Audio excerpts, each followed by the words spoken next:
Welcome to the vent. I have done everything in my power to make you and Kelvin see reason, and nothing has helped.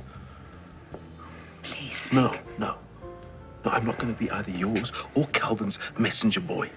I didn't make this. It's not my business. You guys, you need to deal with it.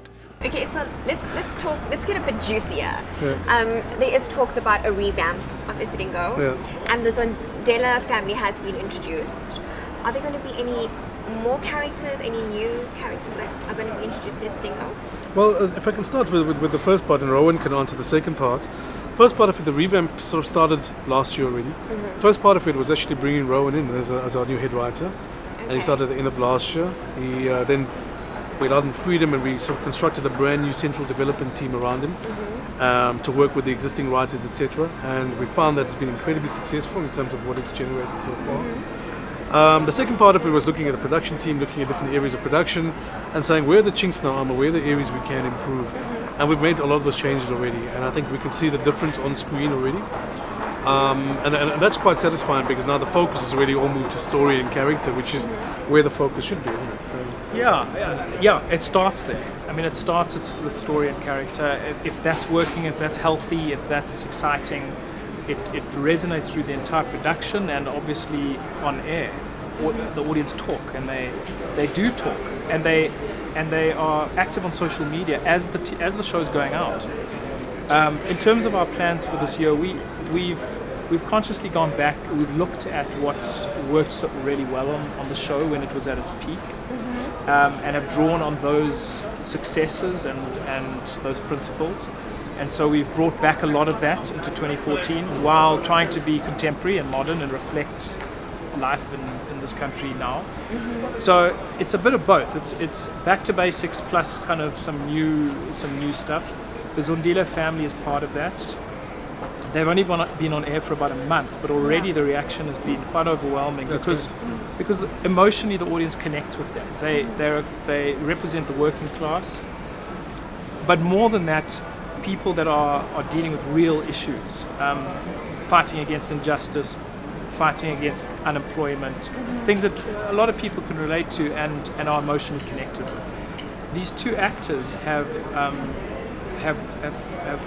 helped spark this show in terms of the performances and the realism of it. But aside from that, we've also got plans on bringing in other new characters, some guest cameos. We're interested in working with other personalities that are already hot at the moment. So a few years ago, the SABC studios burnt down.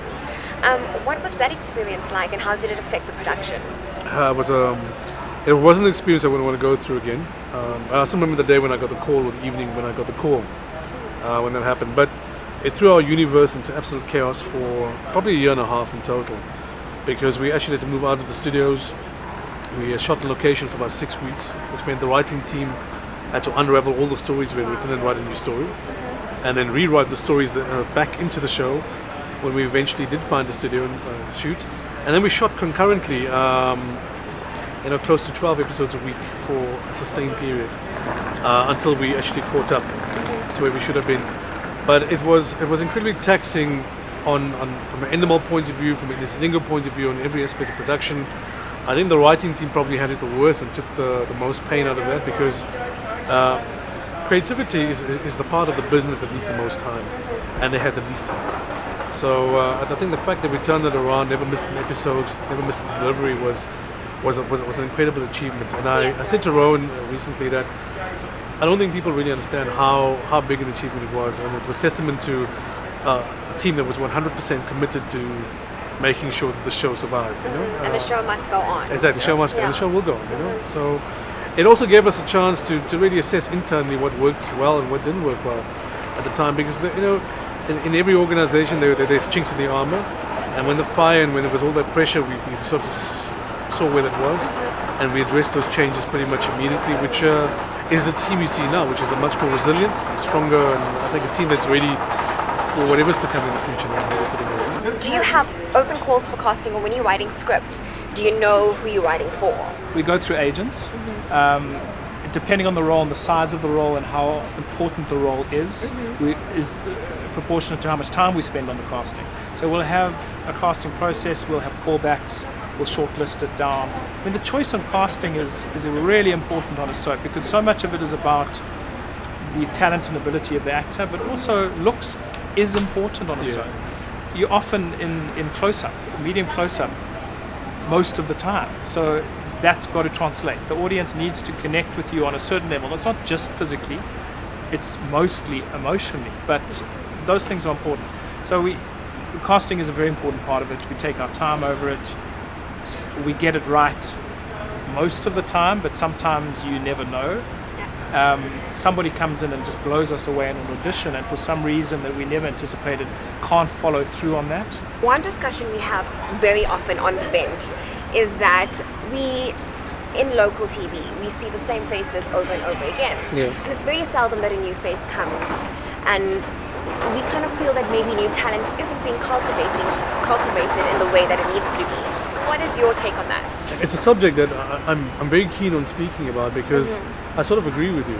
I think that the responsibility is primarily amongst broadcasters and producers combined to ensure that the net is being cast wide. I think it can often happen in television or in any industry where it's very competitive. Everyone's chasing ratings, everyone's chasing numbers, that everyone migrates towards the bigger brands and the bigger names because they're trying to get those numbers in.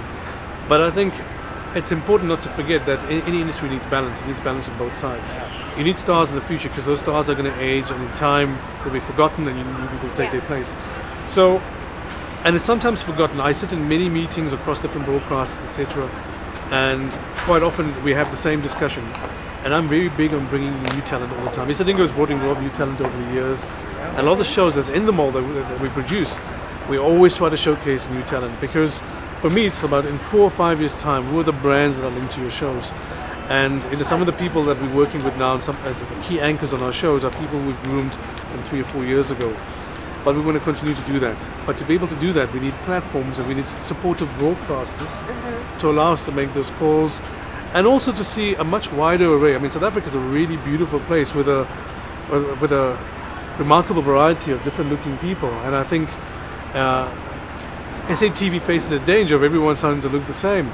It's that we've got a rainbow nation, and our TV stations need to look the same. You know, and I think we all have a responsibility to do that. But it starts primarily with broadcasters and producers being able to make those calls. Leave our audience with something that they can look forward to in terms of the revamp of Isidingo. Maybe you can give us some juicy bit.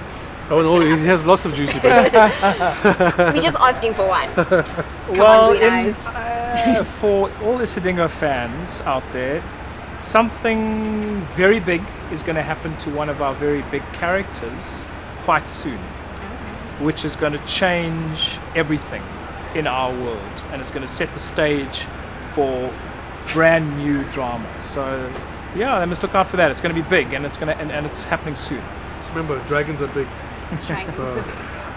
Thank you so much for joining us on the bench. It's a pleasure. Thank you for having us. Yeah, thanks. Excellent. Take it.